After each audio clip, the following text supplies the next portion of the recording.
Nicola Sturgeon and the SNP are still pushing for a second referendum on Scottish independence, and a legal expert has warned Holyrood and Westminster are poised for tense legal battles as the deadlock continues.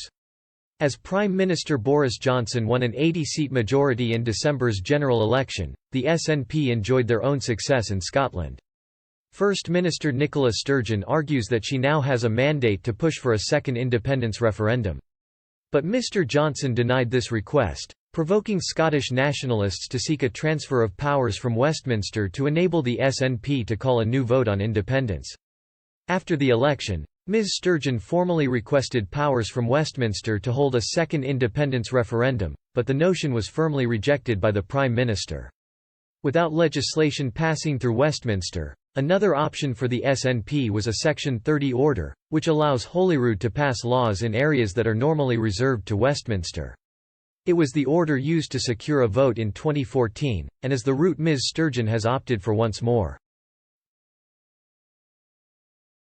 The case is before the Court of Session at the moment, where independence supporters are trying to establish whether Holyrood can legislate for a referendum unilaterally. They are crowdfunding for the costs and raised tens of thousands, leading Professor Aileen McHarg to warn the case will go ahead. The expert in public law told Express.co.uk that this will inevitably, as the UK government hopes to thwart the SNP's independence charge. She said, "I think a legal challenge is inevitable, and even if the UK government decided not to challenge it, once a bill became an act anyone could challenge it.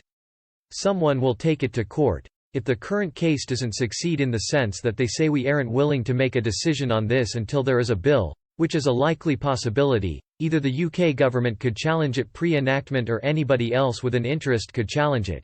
Professor McHarg also highlights that there are disputes over the legal case for holding a referendum without Westminster approval.